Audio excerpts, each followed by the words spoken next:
میں انمول کے سفر میں آج ہے جی ہمارا 22واں دن اور نمرہ احمد کا ایک اور شاہکار ہم پڑھنے جا رہے ہیں۔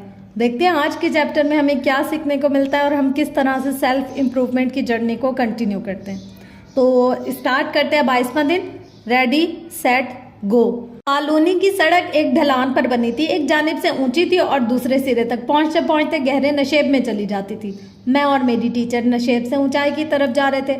شام کا وقت اور آسمان صاف مگر گہرا نیلا تھا۔ کالونی کا اونچا سرا ابھی کافی دور تھا اور میں جانتی تھی کہ وہاں پہنچ کر ہمیں مارگلا کی پہاڑیاں نظر آنے لگیں گی۔ میں خاموشی سے شام کی فضا کو انجوائے کرنا چاہتی تھی، لیکن میری ٹیچر کا ایسا کوئی ارادہ نہیں تھا۔ اپنے سے کہیں زیادہ علم، عقل اور فہم کے مالک لوگوں کے ساتھ واک کرنا بھی ایک منفرد تجربہ ہے۔ ہم اس واک پر اس لیے آئے تھے کیونکہ میں ان دنوں بہت اداس تھی۔ اس کی ایک وجہ میرے بہت سے ایسے دوست تھے جو کسی نہ کسی طرح میری زندگی کو متاثر کر رہے تھے اور میں سمجھ نہیں پاتی تھی کہ میں اپنے موڈ کا کنٹرول اپنے ہاتھ میں کیسے لوں۔ میں نے ایک دن اپنی ایک بہت اچھی ٹیچر کو میسج کر کے اپنے مسئلے کا ذکر کیا تو انہوں نے کہا کیوں نہ ہم واک پر چلیں۔ میں نے کئی دن بعد واک پر جانے کا فیصلہ کیا۔ میرا دل باتیں کرنے کو نہیں چاہ رہا تھا۔ میں خاموشی سے منظرنامہ انجوائے کرنا چاہتی تھی، لیکن میں نے نوٹس کیا کہ میری ٹیچر ایسی نہیں تھی۔ وہ کسی نہ کسی موضوع کو چھیڑے ہوئے تھی۔ استاد ہوتا ہے، ہاتھ کھڑا کر کے جواب دینا اور اپنے نمبر بنانا ویسے بھی میرے جیسے اسٹوڈنٹس کی عادت ہوتی ہے، میں نے ان کی ہر بات کا جواب دیے ہی جا رہی تھی۔ ہم میرے مسئلے کی بات کر ہی نہیں رہے تھے، ہم دنیا کی باقی ساری چیزوں کی بات کر رہے تھے۔ ہم چلتے چلتے ڈھلان کے قریب آ رکے۔ یہاں سڑک دو مختلف اطراف میں مڑتی جا رہی تھی۔ ڈھلان کے اوپر کالونی کا آخری گھر تھا اور اس کی دیوار چھوٹی تھی۔ دراصل وہ گھر ناہموار جگہوں پر تھا، اونچائی سے شروع ہو کے نشیب تک جاتا تھا۔ گھر کیا پورا محل تھا۔ سڑک کے قریب اس کی دوسری منزل آتی تھی۔ وہ بڑا ہی پیارا گھر تھا، سرخ میناروں والا 2 کنالوں کا گھر جس کے آگے پیچھے لان ہی لان تھا۔ تمہارا اس گھر کے بارے میں کیا خیال ہے؟ میں نے کچھ دیر نیچے پھیلے گھروں کو دیکھا جس کا اونچا نیچا لان صاف دکھائی دے رہا تھا۔ اس گھر کے مکین پرندے پالنے کے شوقین ہیں۔ دیکھیں موروں کا پنجرا ہے، ایک طرف مرغیوں کا پنجرا۔ ہو سکتا ہے وہ صرف آرگینک فوڈ کے شوقین ہو کیونکہ مرغیاں دیسی ہیں۔ اچھا میم، آپ کو زیادہ معلوم ہوگا۔ میں نے گہری سانس لی، پھر میری نظر دیوار پر پڑی تو میں نے سوچا کہ خود کو تھوڑا پڑھا لکھا ثابت کرنے کے لیے کوئی فلسفہ بول کے اپنی ٹیچر کو متاثر کرنا ضروری ہے۔ گھر کی 4 دیواری کی منڈیر پر برقی تاریں لگی تھیں اور جگہ جگہ سائن بورڈ لگے تھے جن پر ڈھانچہ بنا کر کرنٹ والی تار سے خبردار کیا گیا تھا۔ میں نے بے نیازی سے کندھے اچکا کے کہا، کتنی عجیب بات ہے، انہوں نے تاریں بھی لگائی ہیں اور سائن بورڈ بھی، حالانکہ سائن بورڈ کی ضرورت ہی نہیں تھی۔ کیوں؟ سائن بورڈ کی ضرورت کیوں نہیں تھی؟ میم نے سنجیدگی سے مجھے دیکھا۔ کیونکہ رات ہو یا دن، دور سے معلوم ہو رہا ہے کہ یہ تاریں برقی ہیں اور ان کو چور ڈاکوؤں سے بچانے کے لیے لگایا گیا ہے۔ عام آدمی دیوار نہیں پھاندے گا اور جو رات کو پھاندے گا وہ صرف چور ہوگا، اور اسے پہلے سے معلوم ہوگا کہ تاروں میں کرنٹ ہے۔ اس ڈھانچے والے سائن بورڈ کی کیا ضرورت تھی؟ میرے فلسفے نے ہار نہیں مانی۔ تمہارا مطلب ہے کہ باؤنڈری وال پر برقی تاریں لگا کر ان پر سائن بورڈ نہیں لگانا چاہیے؟ جی میم، کیونکہ ان کی ضرورت نہیں ہے۔ میرا خیال ہے ان کی بہت ضرورت ہے۔ برقی تاریں صاف نظر آ رہی ہیں میم، ان پر سائن بورڈ لگانا پیسے کا ضیاع ہے۔ یہ ان لوگوں کے لیے ہے جو غلطی سے دیوار پھاندنے لگے۔ اگر سائن بورڈ نہ ہو تو ان کی جان جا سکتی ہے، یہ تو ظلم ہے۔ لیکن کوئی غلطی سے کسی کے گھر کی فصیل کیوں پھلانگے گا؟ میم، اتنی اونچی دیواریں تو صرف نقب زن پھلانگتے ہیں نا، اور ان میں اتنی عقل تو ہوتی ہے کہ یہ برقی تاریں ہیں۔ پھر اس سائن بورڈ کا مقصد؟ اسے انسانیت کہتے ہیں۔ حدود بنانے والے کو اس حدود کی نشاندہی بھی لگانی چاہیے تاکہ کوئی غلطی سے بھی اس کو عبور کرنے کی کوشش نہ کرے۔ بغیر سائن بورڈ کے برقی تاروں کی حدود بنا دینا ظلم ہے۔ سب واقعی ہے، جب انسان حدود پر سائن بورڈ لگا دے تو اس کی طرف سے حجت تمام ہو جاتی ہے۔ وہ بات اس وقت میرے سر سے گزر گئی۔ ہماری واک آگے بڑھ گئی اور پھر زندگی بھی۔ کئی سال بعد آج کے دن جب میں نے یہ بات لکھنے کی کوشش کی تو میں ایک اور واقعے سے شروع کرنا چاہتی تھی، لیکن دفتن مجھے وہ واک یاد آئی اور ہماری وہ گفتگو۔ اتنے برس بعد آج مجھے احساس ہوا کہ میری ٹیچر نے اس برقی تاروں والے گھر کو تبصرے کے لیے کیوں چنا تھا اور وہ مجھے کیا سمجھانا چاہتی تھی۔ مگر اس گفتگو کو یہیں روک کے ہم اس واقعے کی طرف بڑھتے ہیں جس سے آج کا باب میں شروع کرنا چاہتی تھی۔ آج سے چند ماہ قبل میری ایک بہت اچھی دوست کا مجھے میسج موصول ہوا۔ میں نے مسکرا کے میسج کھولا کیونکہ وہ ایک بہت اچھی دوست تھی اور میرے دل میں اس کے لیے خاص مقام تھا، لیکن میسج پڑھتے ہی میری مسکراہٹ غائب ہو گئی۔ اس نے اپنے پیغام میں میرے ایک عزیز کے بارے میں لکھا تھا کہ اس سے ان کی فلاں بات پہ بالکل پسند نہیں آئی، آپ انہیں سمجھاتی کیوں نہیں؟ وہ انتہائی چند نازیبا الفاظ بنتے جا رہے تھے۔ میں چند منٹ موبائل ہاتھ میں لیے سوچتی رہی کہ مجھے کیا کرنا چاہیے، کیا میری حدود مجھے اس دوست سے زیادہ عزیز ہیں؟ لیکن کیا اس کو میری حدود بھی معلوم ہے؟ کیا میری حدود پر کوئی سائن بورڈ لگا ہے؟ اگر نہیں تو اب سائن بورڈ لگانے کا وقت ہے۔ دیکھیں، وہ میری عزیز ہیں اور مجھے بہت عزیز ہیں۔ اگر آپ کو ان کی کسی کام سے مسئلہ ہے تو آپ متعلقہ ڈپارٹمنٹ سے رجوع کریں، لیکن اگر آپ میرے پاس ان کی شکایت لے کر آئیں اور ان کے بارے میں نازیبا الفاظ کہیں تو میں برا مانوں گی۔ ایک تیسرے شخص کی وجہ سے ہمارا تعلق خراب نہیں ہونا چاہیے۔ امید ہے آپ آئندہ خیال رکھیں گی۔ اس نے معذرت کر لی، اپنی بات کو جسٹیفائی بھی کیا، لیکن خیر بات ختم ہو گئی۔ چند ہفتے بعد میں نے فیس بک پر اپنی ایک پروفیشنل کامیابی کے بارے میں لکھا تو میری اسی دوست نے نیچے کمنٹ کیا کہ بھائی، جن کے عزیز اتنے اونچے عہدوں پر فائز ہو، ان کو اس طرح کے عہدے مل جاتے ہیں۔ مجھے بہت برا لگا۔ میں نے اس کو میسج کیا اور کہا کہ دیکھیں، مجھے آپ کی بات بری لگی ہے کیونکہ آپ نے ایک ہی کمنٹ میں میری تمام کریڈیبلٹی اور میرٹ کو ختم کر دیا۔ کیا آپ کے نزدیک میرے اندر کوئی قابلیت نہیں تھی کہ یہ مجھے پروموشن ملتی؟ آپ کو میرے عزیز کے خلاف تعصب میں انصاف کا دامن ہاتھ سے نہیں چھوڑنا چاہیے تھا۔ اس نے معذرت کر لی تو میں نے کہا کہ کوشش کریں آئندہ ایسا نہ ہو، کیونکہ مجھے یہ بات تکلیف دے رہی ہے اور اس طرح کی باتوں سے آپ مجھے کھو دیں گی۔ چند ہفتے گزرے اور مجھے اس کی طرف سے ایک اور پیغام موصول ہوا جس میں اس نے ایک دفعہ پھر اسی طرح ٹاکسک باتیں کی ہوئی تھیں، وہ تمام باتیں جنہیں کرنے سے میں نے اس کو منع کیا تھا۔ میں نے جواب میں بس ایک گہری سانس لی اور ایک آخری میسج ٹائپ کیا۔ میں نے لکھا کہ آپ نے اپنے تعصب کو پرسنل بنا دیا ہے اور مجھے یہ گوارا نہیں ہے۔ میں نے آپ کو بارہا کہا تھا کہ آپ اس طرح کرنے سے مجھے کھو دیں گی۔ اس نے حیرت سے کہا کہ آپ ایک تیسرے شخص کی وجہ سے مجھ سے دوستی ختم کر سکتی ہیں؟ میں نے کہا کہ دیکھیں، تیسرا شخص تو درمیان میں آیا ہی نہیں، آپ تیسرے شخص کے پاس نہیں گئی، آپ میرے پاس آئیں۔ میں نے آپ سے کلیئرلی کہا تھا کہ مجھے یوں ہرٹ اور افینڈ نہ کیا کریں، لیکن آپ نے میری بات کی عزت نہیں کی۔ آپ نے یہ الفاظ کہتے ہوئے میری اس بات پر یقین نہیں کیا کہ آپ مجھے کھو دیں گی، کیونکہ آپ میری عزت نہیں کرتی، جبکہ میں اپنی بات پر قائم ہوں۔ میں نے آپ کو 2-3 دفعہ سمجھایا کہ مجھے انکمفرٹیبل نہ کریں، لیکن آپ نے وہی کیا، جبکہ میں نے ہمیشہ آپ کی اور آپ کے عزیز دوستوں کی عزت کی۔ میں اپنے لیے بھی وہی عزت ڈیمانڈ کر سکتی ہوں، لیکن آپ مجھے وہ نہیں دے سکتی۔ اس نے ہمارا تعلق پہلے جیسا نہیں رہ سکتا۔ یہ واقعہ حدود اور حدود کے اوپر لگے سائن بورڈ کی ایک بہترین مثال ہے، بلکہ یہ ایک آئیڈیل مثال۔ مختصر الفاظ میں ایک دوست نے مجھے سخت باتیں سنا کے لائن کراس کرنی چاہی۔ میں نے اپنے حدود پر آگے خطرہ ہے کا سائن بورڈ لگا کے اسے روکنا چاہا۔ 3 دفعہ یہی کام ہوا، لیکن اس نے پھر بھی میری بات کا احترام نہیں کیا اور میری حدود کراس کی۔ نتیجہ یہ نکلا کہ میں نے اسے اپنی زندگی کی 4 دیواری سے باہر محدود کر دیا۔ نہ کوئی جھگڑا ہوا، نہ کوئی تماشا۔ ایک میچور طریقے سے میں نے اپنی فرینڈ کو حدود کا احساس دلا دیا۔ اس نے احساس نہیں کیا تو بالآخر مجھے اس سے خود کو فاصلے پر کرنا پڑا۔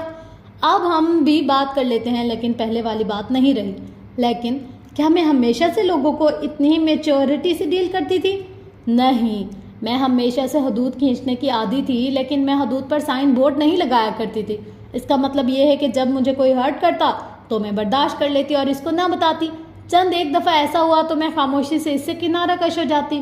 اس کو اسٹون وال کر دینا یا سرد رویہ دینا کہتے ہیں۔ میں اس سے بات کرنا ترک کر دیتی، اس کو اپنی زندگی سے خاموشی سے نکال دیتی اور آگے بڑھ جاتی۔ لیکن یہ بہادری نہیں ہے، یہ بزدلی ہے، کیونکہ ایسے آپ اپنے اور اس کے جذبات کا سامنا کرنے سے بچ جاتے ہیں۔ یہ دوسرے شخص کے ساتھ بھی زیادتی ہے، وہ غلطی سے نادانی سے آپ کی حدود کو پھلانگنے کی کوشش کر رہا ہے۔ اس کو وارننگ اور سائن بورڈ دونوں ملنے چاہیے، یہ ان کا حق ہے۔ ہمارے ہاں حدود قائم کرنے کا سبق نہ ماں باپ دیتے ہیں نہ اسکول کالج۔ جس کی اپنی حدود نہ ہو اسے دوسرے کی حدود کا کیا احساس ہوگا؟ یہ ایسے ہی ہے کہ کسی بنگلے کی 4 دیواریں پر لگی برقی تاروں کے بارے میں چور ڈاکوؤں کو تو معلوم ہوگا کہ ان سے کرنٹ کا خدشہ ہے، لیکن کسی دیہات سے آئے ان پڑھ آدمی کا کیا، جو پناہ کے لیے کسی دیوار کو پھاندنے کی کوشش کرے؟ ایسے ہی آپ کے کچھ دوست ہوں گے جن کی اپنی حدود نہیں ہوتی تو انہیں احساس نہیں ہوتا کہ دوسرے کی حدود کا احترام کرنا ہے۔ ایسے میں اگر آپ سائن بورڈ نہیں لگائیں گے اور اپنی حدود کا بار بار احساس نہیں دلائیں گے تو یہ دوسرے کے ساتھ بھی ظلم اور زیادتی ہوگی۔ یہ رویہ اپنے اندر سے ختم کرنے میں مجھے کئی برس لگے اور میں چاہتی ہوں کہ آپ بھی اس رویے کے شکار ہیں تو اس رویے کو ایک بہتر رویے سائن بورڈ کے ساتھ ریپلیس کرنے کی کوشش کریں۔ حدود کیا ہوتی ہیں اور یہ کیوں ضروری ہیں؟ ہر ذہنی صحت کا ماہر انسان ہمیشہ حدود پر زور کیوں دیتا ہے؟ کیونکہ حدود کے بغیر انسان کی زندگی کا توازن بگڑ جاتا ہے۔ حدود ایک دائرے کی مانند ہے جو آپ کے گرد پھیلا ہے۔ ہر شخص کے گرد ایک ایسا ہی دائرہ ہے۔ آپ کے ارد گرد موجود لوگوں کے دائرے آپ کے دائرے کے اندر تھوڑے سے داخل ہوتے ہیں، یعنی اوور لیپ کرتے ہیں۔ کوئی دوستی کے مقام سے، کوئی خاندان کے مقام سے، کوئی کام کے مقام سے۔ ہر شخص آپ کے دائرے میں کسی ایک جگہ سے تھوڑا سا داخل ہوتا ہے۔ وہ تھوڑی سی جگہ آپ کا اور اس کا مشترکہ مفاد ہوتا ہے۔ جیسے کسی کزن سے آپ کی اچھی دوستی ہے تو اس سے آپ خاندان وغیرہ کی باتیں کر لیں گے، لیکن اپنے ورک پلیس کے کولیگ سے آپ کی دوستی ہے تو اس سے آپ بالکل مختلف طریقے سے باتیں کریں گے۔ یہ ایک ذہنی طور پر مضبوط انسان کا دائرہ ہوتا ہے، یعنی کناروں سے اس کے دائرے میں بہت سے لوگ شامل ہوتے ہیں، لیکن اس کا وسط ہمیشہ خالی رہے گا۔ وسط آپ کی اپنی ذات ہے جو اپنے رب کے لیے ہے۔ اس وسط میں کسی انسان کو نہیں آنا چاہیے، وہاں آپ نے اپنے رب کی محبت کو رکھنا ہوتا ہے۔ اگر آپ ابھی اپنے رب کی پہچان اور محبت کے مقام پر نہیں پہنچے تب بھی آپ کو اس وسط کو خالی رکھنا ہے، انسانوں سے دور۔ مسئلہ کب شروع ہوتا ہے؟ جب آپ کسی دوسرے کے دائرے کو اپنے اندر بہت اندر تک آنے کی اجازت دیں، اس کا دائرہ آپ کے وسط تک چلا آئے اور سارا توازن بگڑ جائے۔ آپ نے دیکھا ہوگا کہ کسی ایک دوست سے جب آپ گھر، خاندان، جاب، ہر چیز شیئر کرنے لگ جائیں تو کچھ عرصے بعد آپ کے تعلقات خراب ہو جاتے ہیں، آپ اس پر انحصار کرنے لگ جاتے ہیں، لیکن ایک دم سے دوستی خراب ہو جاتی ہے کیونکہ آپ نے توازن کھو دیا تھا۔ یہ اس شخص کے ساتھ ہوتا ہے جس کی حدود نہیں ہوتی۔ حدود یا باؤنڈریز کیوں ضروری ہے؟ اگر انسان کی باؤنڈریز نہیں ہوتی تو وہ ہر وقت دوسروں کے رحم و کرم پر ہوتا ہے۔ لوگ اسے بتاتے ہیں کہ اسے کیا محسوس کرنا ہے، کیا سوچنا اور کیا عمل کرنا ہے۔ باؤنڈریز نہ ہونے سے انسان ہر وقت ان کاموں کو کرنے میں لگا رہتا ہے جو دوسرے اس سے کروا رہے ہوتے ہیں، اور وہ اس کام کو نہیں کر پاتا جو وہ خود کرنا چاہتا ہے۔ خود شناسی کے سفر کو طے کرنے کے لیے اپنی زندگی میں باؤنڈریز لانا اس لیے بھی بہت ضروری ہے کیونکہ آپ تبھی ایک آزاد انسان بن سکتے ہیں۔ کیا آپ کی حدود ہیں؟ کیسے معلوم ہوگا کہ آپ کی حدود بھی ہیں یا نہیں؟ اس کے لیے چند ایک ایسی مثالیں دیکھتے ہیں جہاں حدود نہیں ہوتی، کیونکہ چیزوں کو پہچاننے کے لیے ان کے الٹ کو جاننا ضروری ہوتا ہے۔ کیا آپ کسی ایسے تعلق میں ہیں جہاں دوسرا شخص مسلسل آپ کو کنٹرول کیے ہوئے ہے؟ آپ اس کو نہ نہیں کہہ سکتے لیکن اندر سے آپ فرسٹریٹڈ ہو چکے ہیں کیونکہ آپ کی باؤنڈریز نہیں ہیں یا بہت کم ہے۔ لوگ اس شے کو سونگھ لیتے ہیں اور ایسے بہت سے لوگ آپ کی طرف اٹریکٹ ہوتے ہیں جو دراصل آپ کو کنٹرول کرنا چاہتے ہیں۔ شادی، خاندان یا جاب پر اگر کوئی ایسا تعلق مسلسل آپ کو ذہنی یا جسمانی ٹارچر دیے ہوئے ہے تو اس کا مطلب ہے کہ آپ نے اس شخص کے ساتھ باؤنڈریز سیٹ نہیں کی۔ کیا آپ کو یہ سمجھ میں نہیں آتا کہ آپ خود کیا چاہتے ہیں اور آپ دن کا بڑا حصہ دوسروں کے کام کرنے میں گزار دیتے ہیں؟ آپ سب کی خواہشات پوری کر رہے ہیں لیکن آپ کو کیا چاہیے یہ نہیں معلوم۔ اگر ہاں تو آپ کی زندگی میں باؤنڈریز کی کمی ہے۔ کیا آپ دوسروں کے کہے پر فوراً ہاں کہہ دیتے ہیں کیونکہ آپ کسی کو بھی انکار کر کے مایوس نہیں کرنا چاہتے؟ اور کیا آپ سمجھتے ہیں کہ آپ ایسا اس لیے کرتے ہیں کیونکہ آپ بہت نائس ہیں؟ نہیں، آپ نائس نہیں ہیں، آپ نے باؤنڈریز سیٹ نہیں کر رکھی۔ کیا آپ کے گھر میں کسی ایک شخص کے موڈ خراب ہونے سے سارے گھر کا ماحول متاثر ہوتا ہے؟ آپ ایک فرد کے غصہ کرنے یا ناراضگی کے اظہار کے بعد گھنٹوں اداس رہتے ہیں؟ اگر ہاں تو آپ کے گھر میں باؤنڈریز کی شدید کمی ہے۔ کسی بھی صحت مند گھرانے میں ایک شخص کا موڈ چند منٹ سے زیادہ دوسرے فرد پر اثر انداز نہیں ہونا چاہیے۔ کیا آپ کو بات بات پر گلٹ اور بے چینی محسوس ہوتی ہے؟ آپ کو اپنے قریبی لوگوں کا خراب موڈ شدید بے چینی میں مبتلا کر دیتا ہے اور آپ ان کے رویے میں اپنی غلطی تلاش کرنے لگ جاتے ہیں۔ یہ اس لیے نہیں ہوتا کہ آپ قصوروار ہیں، بلکہ یہ اس لیے ہے کہ دراصل آپ نے باؤنڈریز سیٹ ہی نہیں کر رکھی، اس لیے آپ خود کو دوسروں کی ناخوشی کے ذمہ دار سمجھتے ہیں۔ آپ نئے لوگوں سے جلدی گھل مل جاتے ہیں اور بہت جلد ان سے اپنی زندگی کی بڑی چھوٹی باتیں شیئر کر لیتے ہیں، اور جو لوگ آپ کے بہت قریب ہوتے ہیں ان سے آپ کچھ شیئر نہیں کرتے، اور عموماً نئے ملنے والے بعد میں آپ کو کسی طرح ہرٹ کر جاتے ہیں۔ کیوں؟ کیونکہ یہاں باؤنڈریز کی کمی ہے۔ آپ عموماً کسی نہ کسی مسئلے میں وکٹم بنے ہوئے ہوتے ہیں، ہر دفعہ لوگ آپ کے ساتھ ہی برا کر جاتے ہیں یا ہمیشہ مسئلے آپ کے ساتھ ہی ہوتے ہیں۔ اگر ہاں تو یہ باؤنڈریز کی کمی کی نشانی ہے۔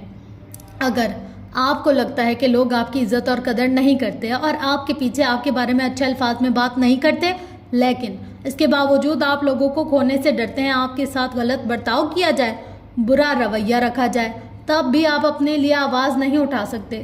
آپ اپنا بہت زیادہ وقت لوگوں کو دے جاتے ہیں۔ جب آپ کو اپنی ذات کو وقت دینا پڑے تو آپ بہت گلٹی محسوس کرتے ہیں۔ آپ کو بعض دوستوں کی بعض باتیں بہت بری لگتی ہیں، خصوصاً اگر وہ آپ کے حوالے سے ہوں، لیکن پھر بھی آپ ان کو ٹوک نہیں سکتے اس ڈر سے کہ وہ ناراض ہو جائیں گے۔ یہ سب باؤنڈریز کی کمی کی علامات ہیں۔ آپ کسی ٹاکسک رشتے میں پھنسے ہیں جہاں آپ دیے ہی جا رہے ہیں اور اگلا فرد بس لیے ہی جا رہا ہے۔ آپ خود کو ہر وقت مظلوم محسوس کرتے ہیں۔ آپ کو لگتا ہے کہ آپ کو بہت ہی اچھا بننا چاہیے تاکہ لوگ آپ کی عزت کریں۔ آپ لوگوں کے بنا پوچھے اپنی ذاتی فیلنگز شیئر کرنے لگ جاتے ہیں۔ دوسرے آپ کے بارے میں کیا سوچیں گے، یہ خوف ہر وقت آپ کے ساتھ رہتا ہے۔ آپ کسی سے دھوکہ کھانے کے بعد اس کے نائس ہو جانے پر ایک دم پگھل جاتے ہیں اور دل صاف کر لیتے ہیں، اور وہ ایک دفعہ پھر آپ کے ساتھ وہی دھوکہ کرتا ہے، اور یوں آپ اس سائیکل میں پھنسے رہتے ہیں۔ یہ سب باتیں یا ان میں سے 2-3 باتیں بھی اگر آپ میں ہیں تو آپ واضح طور پر باؤنڈریز کی عدم موجودگی کا شکار ہیں، لیکن مایوس ہونے کی ضرورت نہیں ہے۔ میں ایسے کتنے ہی کامیاب لوگوں کو جانتی ہوں جنہوں نے 30-35 برس کی عمر میں جا کے باؤنڈریز بنانا شروع کی۔ باؤنڈریز کے لیے کبھی بھی دیر نہیں ہوتی۔ آپ آج سے بھی ان کو بنا سکتے ہیں، لیکن پہلے یہ جاننا ضروری ہے کہ ہم ایک عمر تک باؤنڈریز کیوں نہیں قائم کر سکے۔ ہمیں کیوں ماں باپ اور اسکول نے یہ نہیں سکھایا کہ انسان کی ذہنی صحت کا آب حیات باؤنڈریز میں ہی ہے۔ انسان ایک عمر تک باؤنڈریز کیوں نہیں بنا پاتا؟ ایسا عموماً ان بڑوں کے ساتھ ہوتا ہے جنہوں نے بچپن میں فیملی کے کسی ایک فرد کے جذبات کو ہر وقت محسوس کیا تھا۔ نہیں سمجھ میں آیا؟ میں سمجھاتی ہوں۔ انسان لوگوں سے اٹیچ کیسے ہوتا ہے؟ اس علم سے جو اس نے 5 برس کی عمر سے پہلے سیکھا ہوتا ہے۔ زندگی کے پہلے 5 سے 7 برس میں اگر ایک بچہ گھر میں صحت مندانہ ماحول نہیں دیکھتا تو وہ کبھی بھی آگے جا کے صحت مندانہ اٹیچمنٹ نہیں بنا سکتا۔ مثلاً 5 برس کی عمر تک ایک لڑکی نے گھر میں یہی دیکھا ہے، باپ ماں کو مارتا ہے یا نازیبا سلوک کرتا ہے، ماں روتی چلاتی ہے، پھر رات کو باپ شرمندگی سے باہر سے کھانا یا کوئی تحفہ لے آتا ہے، ماں اپنا موڈ ٹھیک کر لیتی ہے اور دونوں میں صلح ہو جاتی ہے۔ ایسے ماں باپ سمجھتے ہیں کہ ہم اپنے بچوں کے لیے کمپرومائز کر رہے ہیں، ہم بچے کے لیے ایک دوسرے کے ساتھ رہ رہے ہیں، لیکن وہ حقیقت میں بچے کے ذہن کو نقصان دے رہے ہوتے ہیں۔ وہ بچی جو چپ چاپ یہ سب دیکھ رہی ہوتی ہے، جانتے ہیں وہ کیا سیکھتی ہے؟ وہ بچی ایک پیٹرن سیکھ لیتی ہے کہ محبت حاصل کرنے کے لیے پہلے اپنی ذات سے گزرنا ضروری ہے۔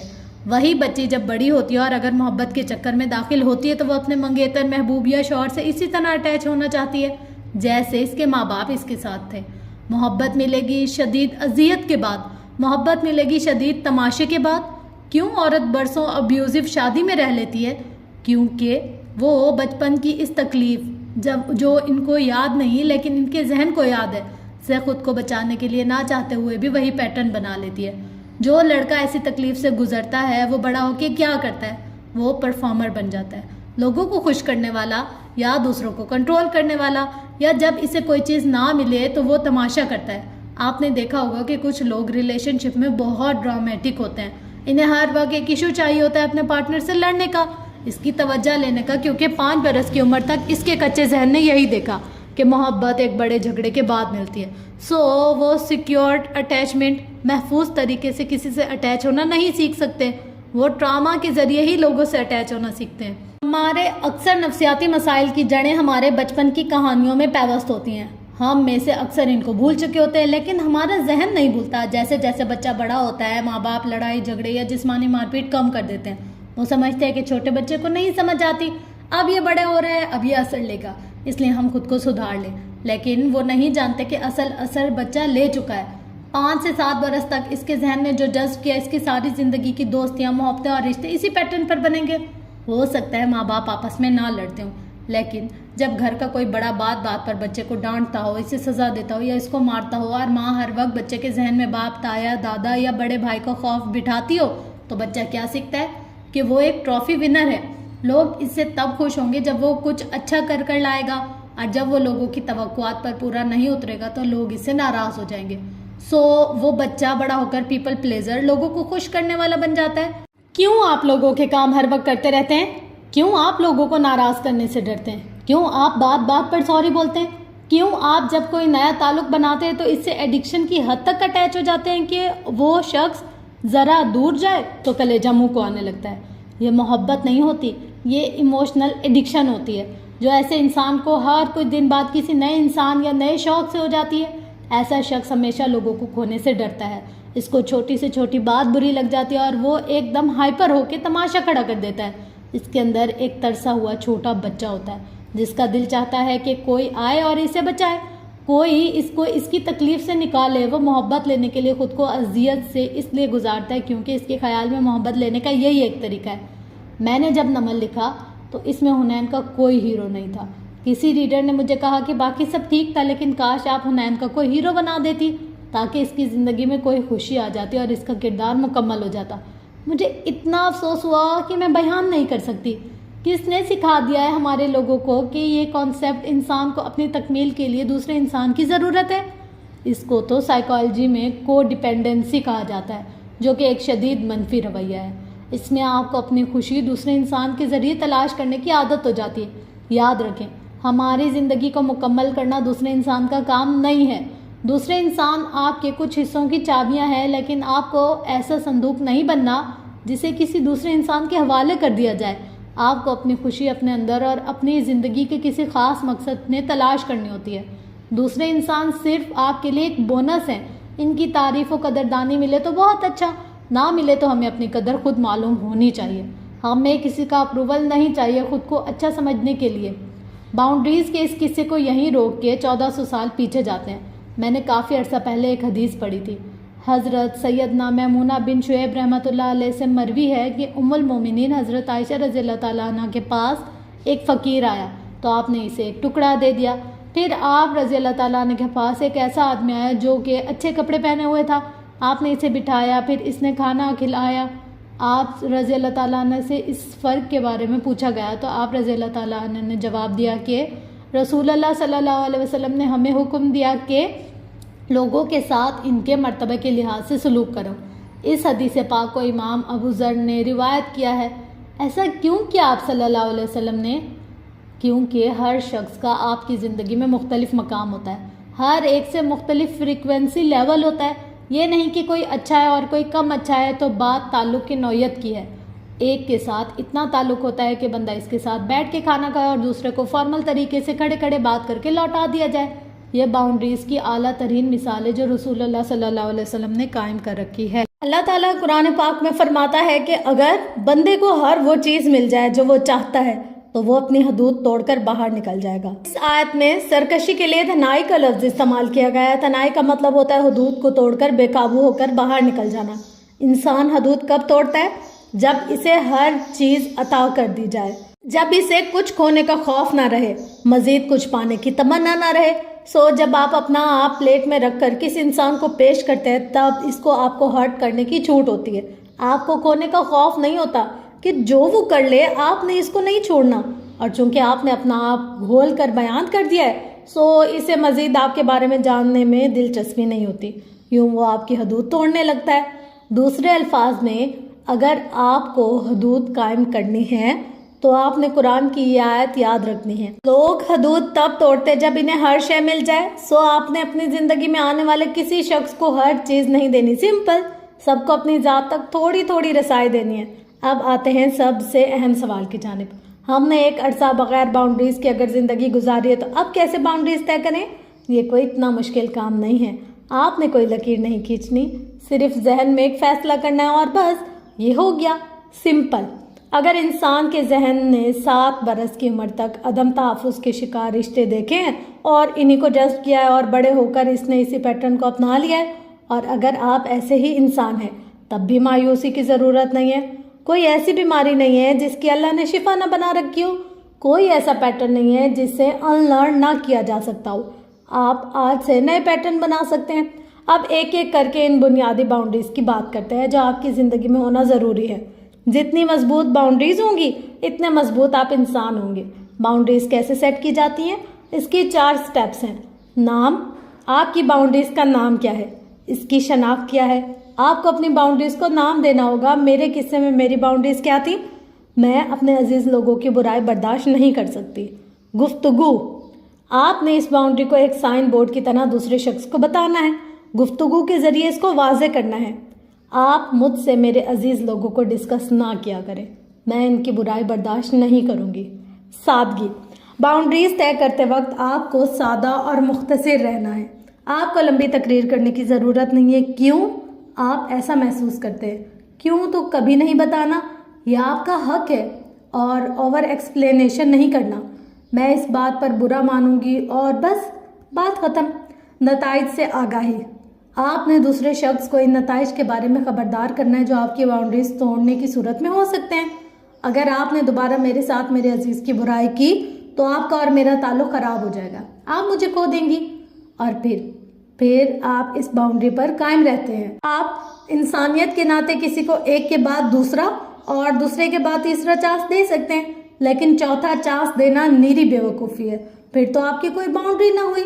اب آپ نے کرنا یہ ہے کہ آج بیٹھ کے کچھ ایسے رویوں کے بارے میں سوچنا ہے جو آپ کو برے لگتے ہیں، پھر آپ نے طے کرنا ہے کہ کس طرح آپ ان رویوں کے بارے میں دوسروں کو آگاہ کریں گے۔ باؤنڈریز کا مطلب ہے یہاں میری حد ختم ہوتی ہے اور یہاں سے آپ کی حد شروع ہوتی ہے، ہم دونوں کو ایک دوسرے کی حد کراس نہیں کرنی۔ آپ نے اپنی پرسنل باؤنڈریز خود طے کرنی ہے۔ میں یہاں پہ چند ایسی باؤنڈریز کا ذکر کرنے جا رہی ہوں جو بطور ایک باعزت انسان آپ کے اندر ہونی چاہیے۔ سب سے پہلے ورک پلیس یعنی آپ کی جاب کی جگہ کی باؤنڈریز کا ذکر کرتے ہیں۔ اگر آپ جاب نہیں کرتے تو آپ کے کالج یا یونیورسٹی پہ بھی انہیں باؤنڈریز کا اطلاق ہوگا۔ بعد میں کبھی نہ کبھی اگر آپ کو کام کرنا پڑے تو آپ کو یہ بات یاد رکھنی چاہیے۔ سب سے خوش اور پر اعتماد ورکرز ہوتے ہیں جن کی مضبوط باؤنڈریز ہوتی ہیں، انہی کی عزت ہوتی ہے، انہی کو سب اہمیت دیتے ہیں، اور میں ہمیشہ اپنے ناولز میں لکھتی ہوں کہ اپنی عزت کرمائیں۔ لوگ پوچھتے ہیں کیسے کرمائیں؟ تو جناب اپنی باؤنڈریز سے کرمائیں، یہی انسان کو ذاتی اور پروفیشنل زندگی میں عزت دلواتی ہیں۔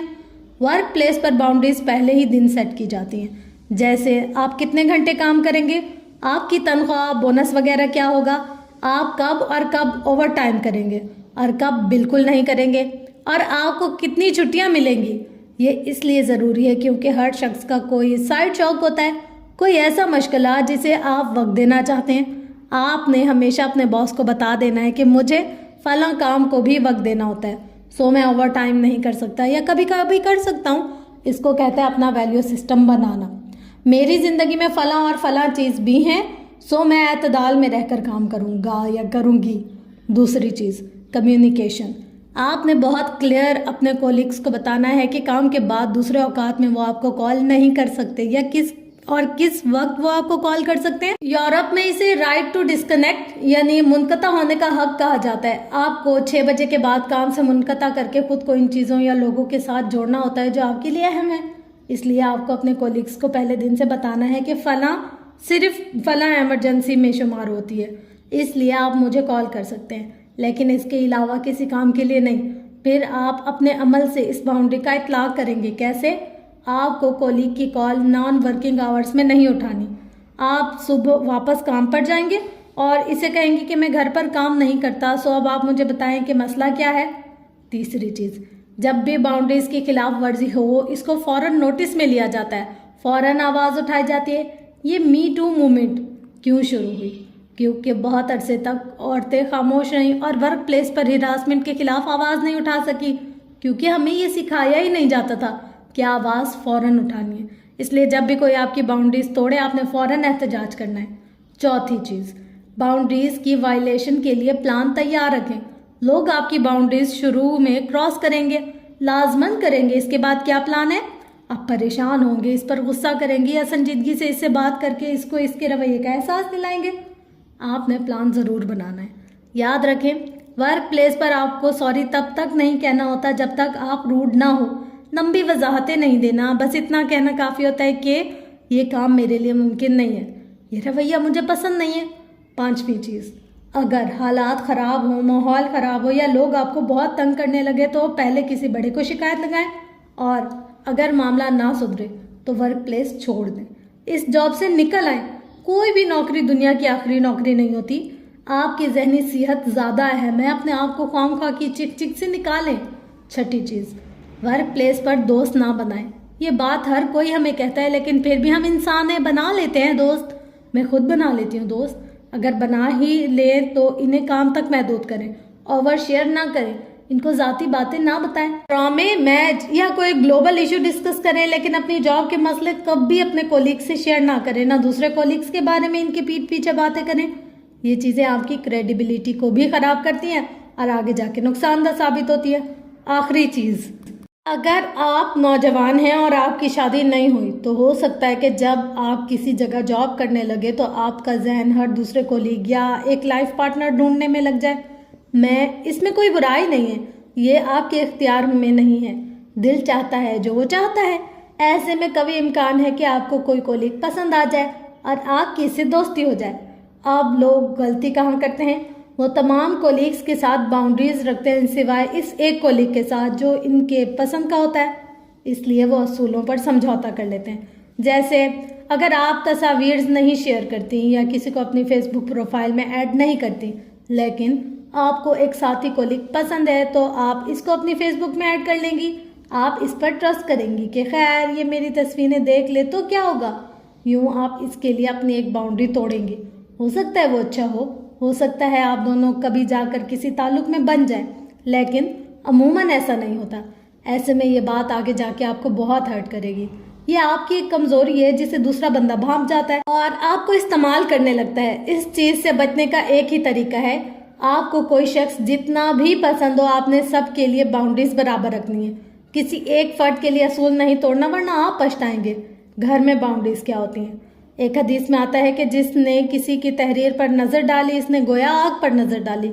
کسی کی ذاتی چیزیں پڑھنا یا اس کی پرائیویسی میں گھسنا گناہ ہے، اخلاقی جرم ہے۔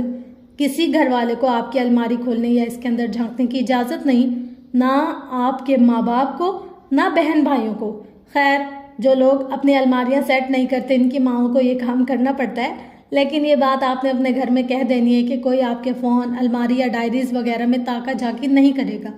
بعض والدین طنز سے کہتے ہیں کہ کیوں؟ آپ کیا چھپا رہے ہیں؟ ایسی باتوں کو آپ نے اگنور کرنا ہے اور اپنی باؤنڈریز پر قائم رہنا ہے۔ بات چھپانے کی نہیں ہوتی، انسان لباس بھی تو پہنتا ہے، کیوں؟ تاکہ اس کی پرائیویسی ہو۔ اس کا یہ مطلب تو نہیں کہ اس کے جسم میں کوئی عیب ہے جسے وہ چھپا رہا ہے۔ گھر والوں کے ساتھ ایک اور باؤنڈری کی اشد ضرورت ہوتی ہے اور وہ یہ ہے کہ جب آپ کے کسی اہم کام کا وقت ہو جیسے پڑھائی کا، اس وقت وہ آپ کو اسپیس دیں گے۔ اس کا مطلب یہ نہیں کہ آپ گھر کا کوئی کام نہ کریں بلکہ اپنے حصے کے کام پہلے سے کر کے رکھیں۔ اپنی ذمہ داری پوری کرنا آپ کا کام ہے۔ اگر امی نے برتن دھونے کی ذمہ داری دی ہے تو یہ آپ کا کام ہے، کسی دوسرے کا نہیں۔ اس کو یہ سوچ کر چھوڑ دینا کہ نمرہ احمد کی کتاب میں پڑھا تھا کہ دوسروں کو خود کو استعمال نہیں کرنے دینا سراسر غلط ہے۔ میں جن کاموں کا بوجھ اٹھانے سے منع کرتی ہوں وہ دوسروں کی اپنی ذمہ داریاں ہیں۔ اپنی ذمہ داری آپ نے خود اٹھانی ہے۔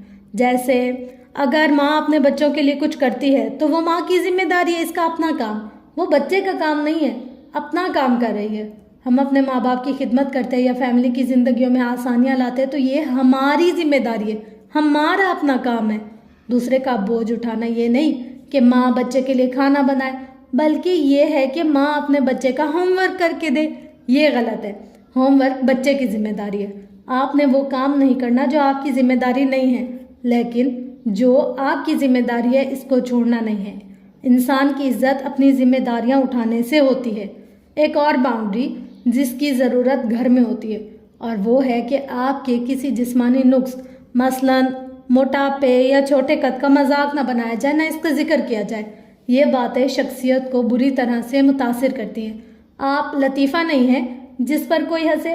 آپ کو اللہ نے عزت دار انسان بنایا، ایسے میں جب بھی فیملی اکٹھی ہو اور کوئی آپ کے جسمانی عیب جو کہ عیب نہیں ہے پہ بات کرے تو آپ نے تمیز سے منع کرنا ہے۔ رو کے یا تماشا کر کے اونچی آواز میں منع وہ لوگ کرتے ہیں جن کو اپنے خیالات کا اظہار کرنا نہیں آتا، اس لیے پہلے اظہار سیکھیں۔ ہم نے پیچھے پڑھا کہ چھوٹی چھوٹی ضروریات بیان کرنا سیکھیں اور یوں آپ اس مقام تک پہنچ جائیں گے جہاں آپ جذباتی ہوئے بغیر کسی کو اپنا مذاق بنانے سے ٹوک سکیں گے۔ میاں بیوی کے درمیان بھی اسی طرح کئی باؤنڈریز ہوتی ہیں۔ میں چند ایک کا ذکر کرنا چاہوں گی چونکہ یہ ایک بہت وسیع ٹاپک ہے۔ میاں بیوی کو ایک دوسرے کو اپنی جسمانی عیوب پر بات کرنے سے روکنا چاہیے، اپنے اوپر کاموں کا بیجا بوجھ ڈالنے سے بھی روکنا چاہیے، اپنا غصہ دوسرے شخص پر نکالنے سے بھی روکنا چاہیے۔ یہ کیسے کیا جاتا ہے؟ اکثر یہ ہوتا ہے کہ شوہر چیخ چلا رہے ہوتے ہیں اور بیوی مظلومیت سے سر جھکائے سنتی ہے۔ یہ غلط ہے، یہ ہر لیول پر غلط ہے۔ کسی بھی انسان کا موڈ سارے گھر کو محسوس نہیں ہونا چاہیے۔ باؤنڈریز کھینچنا ایسے ہوتا ہے جیسے آپ کہیں آپ میرے ساتھ اس طرح بات نہ کریں، اگر آپ اسی طرح میرے اوپر چیخیں گے تو میں یہاں سے اٹھ جاؤں گی۔ میں سمجھ سکتی ہوں کہ آپ کا موڈ خراب ہے، لیکن اگر آپ اس طرح میرے اوپر غصہ نکالیں گے تو مجھے یہاں سے جانا پڑے گا۔ میں نے وہ کیا جو میری سمجھ کے مطابق درست تھا۔ میں انسان ہوں، غلطی کر سکتی ہوں، لیکن میں اس طرح چلائے جانے کی مستحق نہیں ہوں۔ مجھے آپ کی بات سمجھ نہیں آ رہی ہے، لیکن مجھے اس گفتگو سے بریک لینے کی ضرورت ہے۔ یا یوں کہیں کہ میں سمجھ سکتی ہوں کہ آپ کو میرے رشتہ داروں سے مسئلہ ہے، لیکن مجھے وہ عزیز ہیں اور میں ان کی برائی نہیں سن سکتی۔ یہ وہ الفاظ ہیں جس سے پڑھے لکھے لوگ ایک دوسرے کو باور کرواتے ہیں کہ وہ آپ کی حدود کراس کریں۔ اگر آپ کسی بھی فیملی ممبر کے برے رویے پہ پہلی دفعہ اس کو اپنی باؤنڈریز نہیں یاد کرائیں گے تو یہ ہمیشہ ہوگا۔ آپ میں سے بہت سی خواتین یہ کہیں گی کہ ایسا نہیں ہوتا، آپ شوہر کے سامنے ایسے نہیں بول سکتی، آپ کو شوہر کے موڈ دیکھنے پڑتے ہیں۔ آپ کی بات غلط نہیں ہے، ایسا اس لیے نہیں ہوتا کیونکہ بچپن سے ہم نے باؤنڈریز نہ سنی ہوئی ہیں نہ دیکھی ہوئی ہیں۔ یہ 2020 ہے، ہم ایک ایسی نسل ہے جو ابھی ابھی جاگی ہے۔ ہم نے ان چیزوں کو بدلنا ہے۔ اپنے ساتھ برے سلوک پر آپ نے ہمیشہ آواز اٹھانی ہے۔ آپ کو اللہ نے اس بات کا حق دیا ہے کہ آپ کو کوئی ذہنی یا جسمانی اذیت دے تو اس کا مطلب ہے وہ آپ کی عزت نہیں کرتا۔ لیکن میں یہ نہیں کہہ رہی کہ آپ بدتمیزی سے اس کو برا بھلا کہنا شروع کر دیں۔ وہ چلا رہا ہے تو آپ بھی چلائیں۔ باؤنڈریز کو ہمیشہ تمیز اور تہذیب سے کمیونیکیٹ کیا جاتا ہے۔ جب غصے کا فیز ختم ہو جائے تو اس پر سائن بورڈ لگائے جاتے ہیں۔ ایک دم سے اس شخص سے الگ ہو جانا، اس طرح تو آپ ساری عمر لوگوں کو چھوڑتے رہیں گے۔ رشتوں میں دل کی بات کہنے کی عادت ڈالنی چاہیے، اگلا اس کو برداشت کر سکتا ہے یا نہیں۔ ایک بات ہمیشہ سوچنی ہے کہ جس مسئلے کے لیے آپ خوار ہو رہے ہیں یا کپ رہے ہیں وہ آپ کا مسئلہ ہے یا کسی اور کا۔ بعض دفعہ چھوٹے بہن بھائیوں کے مسئلوں میں بڑی بہنیں اتنی انوالوڈ ہو جاتی ہے کہ اپنا ذہنی سکون غارت کر دیتی ہیں۔ ان کو ڈر ہوتا ہے کہ چھوٹے بہن بھائی بھٹک نہ جائیں۔ میں خود ایک زمانے میں ایسی تھی، مگر میں نے یہ سمجھ لیا کہ دوسرے انسانوں کی قسمت کیا ہوگی، یہ میرا مسئلہ نہیں ہے۔ جس کا مسئلہ ہے اس کو اپنا مسئلہ حل کرنے دیں، چھوٹوں کو خود بڑا ہونے دیں، ان کو اپنے حصے کی غلطیاں کرنے دیں۔ یہ بہت اہم بات ہے۔ ہم جنوبی ایشیا کے مکین اپنے چھوٹوں کی زندگیوں کے بارے میں اتنے کنٹرولنگ ہوتے ہیں کہ بس چاہتے ہیں کہ وہ بالکل نہ بھٹکیں، وہ ہر چیز ٹھیک کریں، وہ بس فکس ہو جائیں۔ آپ نے کچھ چیزوں میں ان کو ان کے حال پر چھوڑ دینا ہے، کچھ غلطیاں آپ نے ان کو کرنے دینی ہیں۔ بس اپنا اور ان کا تعلق ٹھیک رکھے تاکہ وہ غلطی کر کے جب آپ کے پاس آئیں تو ان کو کوئی سنبھالنے والا ہو۔ میں جانتی ہوں کہ یہ سوچ کے تکلیف ہوتی ہے کہ ہمارے چھوٹوں کو کوئی اذیت ملے، لیکن اللہ ان کا بھی ہے جیسے وہ آپ کا ہے۔ ان کے لیے دعا کیا کریں اور ان کی باؤنڈریز کو کراس نہ کریں۔ جس دنیا میں آپ کو آپ کے والدین نے بڑا کیا تھا وہ دنیا آپ نہیں رہی۔ ان چھوٹوں کی دنیا الگ ہے، آپ کو اس کے مطابق خود کو ایڈجسٹ کرنا پڑے گا۔ یہ ایسی سنگین حقیقت ہے جسے ہر نسل کو سمجھنا ہوگا۔ یہ ایک ایسی سنگین حقیقت ہے جسے کوئی نسل سمجھنے کے لیے تیار نہیں ہوتی۔ ہم ایک نئے زمانے میں داخل ہو چکے ہیں۔ ہمیں اپنے لیے بھی حدود چاہیے اور دوسروں کے لیے بھی۔ ہم نے بھی دوسروں کی حدود کو نہیں کراس کرنا، کسی کی اچھی نیچر کا فائدہ اٹھا کر اس پر کاموں کا بوجھ نہیں ڈالنا، کسی کے محسوسات یہ کہہ کر تحقیر نہیں کرنی کہ تم جو محسوس کرے وہ غلط ہے۔ کوئی بھی غلط محسوس نہیں کرتا۔ لوگ باتیں بھول جاتے ہیں، لوگ واقعات بھول جاتے ہیں، لوگ لوگوں کو بھول جاتے ہیں، لیکن وہ یہ نہیں بھولتے کہ کسی نے اسے کیسا محسوس کروایا تھا۔ ہم نے دوسروں کے لیے بھی وہی چاہنا ہے جو اپنے لیے چاہتے ہیں، اپنی حد میں رہنا ہے اور کسی دوسرے کی حد پامال نہیں کرنی۔ ہمیں ایسا انسان نہیں بننا جس کی وجہ سے کوئی اپنے محسوسات کا اظہار چھوڑ دے، جس کی وجہ سے کوئی سچ بولنا چھوڑ دے، کوئی آواز اٹھانا چھوڑ دے یا کوئی رنگ کرنا یا کہانی لکھنا چھوڑ دے۔ ہمیں ایسا انسان نہیں بننا جس کی وجہ سے کوئی بچہ اذیت کو محبت سمجھنا شروع کر دے۔ تو فرینڈس، یہ تھا آج کا ٹاپک۔ ہوپ سو کہ آپ کو بہت پسند آیا ہوگا۔ تو چلو جلدی سے چلتے ہیں آج کے سوالات کی طرف۔ مندرجہ ذیل بیانات کو غور سے پڑھیں۔ اگر ان کے جوابات ہاں ہیں تو آپ کو یہاں حدود کی ضرورت ہے۔ تو سوال نمبر 1 ہے، کیا آپ کے قریبی لوگ ہر وقت اپنے مسئلوں کے لیے آپ کا رخ کرتے ہیں؟ اور کیا آپ ان کے مسئلے سلجھا کے ذہنی طور پر تھک چکے ہیں یا عنقریب تھک جائیں گے؟ اگر ہاں تو آپ کو یہاں ایک حد قائم کرنے کی ضرورت ہے۔ سوال نمبر 2 ہے، کیا لوگ آپ کو فار گرانٹیڈ لیتے ہیں؟ اس کا مطلب یہ ہے کہ لوگ اپنے کام آپ کو اس طرح تھما کر چلے جاتے ہیں جیسے ان کے لیے آپ کے پاس بہت وقت، توانائی یا وسائل ہیں۔ اگر ہاں تو آپ کو یہاں ایک حد قائم کرنے کی ضرورت ہے۔ سوال نمبر 3 ہے، کیا آپ پروفیشنل لائف میں ملنے والے لوگوں سے بہت جلد اپنی ذاتی زندگی یا گھر کی باتیں شیئر کرنے لگ جاتے ہیں؟ اگر ہاں تو آپ کو یہاں ایک حد قائم کرنے کی ضرورت ہے۔ سوال نمبر 4 ہے، کیا آپ نئے دوست بنا کے بہت جلد ان کو اپنے راز بتانے لگ جاتے ہیں؟ اگر ہاں تو یہاں آپ کو حدود کی ضرورت ہے۔ سوال نمبر 5 ہے، کیا آپ انٹرنیٹ پر ملنے والوں کو بہت جلد اپنے گھر اور خاندان کے بارے میں بتانے لگ جاتے ہیں؟ اگر ہاں تو آپ کو حدود قائم کرنے کی ضرورت ہے۔ سوال نمبر 6، کیا آپ کسی ایک دوست یا کولیگ کو ہر کام کے لیے میسج کرتے رہتے ہیں؟ کسی ایک شخص پر اتنا سارا بوجھ ڈالتے ہیں؟ اگر ہاں تو اسے کو ڈیپینڈنسی کہا جاتا ہے، اور اس کو ختم کرنے کے لیے آپ کو ان تعلقات کو حد میں رکھنے کی ضرورت ہے۔ سوال نمبر 7، کیا کوئی آپ سے اونچی آواز میں بات کرے یا آپ پر چلائے تو آپ اپنے رویے یا الفاظ سے اس کو اس بات کا احساس دلاتے ہیں کہ وہ آپ سے اس طرح آئندہ کبھی بات نہ کرے؟ اگر نہیں تو آپ کو یہاں ایک حد قائم کرنے کی ضرورت ہے۔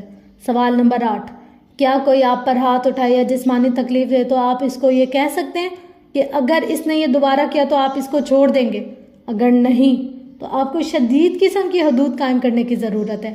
سوال نمبر 9، اگر کوئی آپ پر بات بے بات طنز کرے تو کیا آپ ایک میچور گفتگو کے ذریعے اگلے کے غصے یا ناراضگی کی پرواہ کیے بغیر اسے یہ بتا سکتے ہیں کہ اس کی باتیں آپ کو ذہنی اذیت دے رہی ہیں اور اسے اپنا رویہ بدلنا ہوگا؟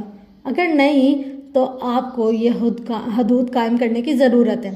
سوال نمبر 10، اگر کوئی ایسا شخص آپ کی عزت نفس، خیالات یا احساسات کی توہین کرے جو آپ کو محبوب بھی بہت ہو تو کیا آپ اپنے لیے آواز اٹھاتے ہیں؟ اگر نہیں تو یہاں آپ کو اپنے لیے ایک حد قائم کرنے کی ضرورت ہے، کیونکہ یہ چیزیں آپ کے تعلق کے لیے بہت نقصان دہ ہیں۔ سوال نمبر 11، کیا آپ ساری حدود بناتے قائم رکھتے ہیں؟ ان کے اوپر زرد جھنڈے نہیں گاڑتے، سائن بورڈ نہیں بناتے، یعنی اپنے الفاظ اور عمل سے پہلے اپنی حدود کا تعین نہیں کرتے اور کسی کے ایک ہی دفعہ ان کو عبور کر لینے پر اس سے قطع تعلق کر لیتے ہیں؟ اگر ایسا ہے تو یہ نہ کریں، بلکہ اپنی حدود کو بار بار دہرائیں۔ اس کے بعد اگر انہیں توڑا جائے تو اگلا قدم اٹھائیں۔ تو فرینڈس، یہ تھے ہمارے 11 سوالات، اور ہوپ سو کہ آج کے ٹاپک میں آپ کو ضرور کچھ پلس پوائنٹ سیکھنے کو ملا ہوگا۔ آپ ملتے ہیں اگلے باب میں، تب تک ہمیں کیا سیکھنے کو ملتا ہے وہ آپ سے نیکسٹ پارٹ میں ڈسکس کرتے ہیں۔ تب تک اپنا گرد و نواح اہل و عیال کا بہت زیادہ خیال رکھیے گا اور مجھے دعاؤں میں بہت زیادہ یاد رکھیے گا۔ لو یو آل، اللہ حافظ۔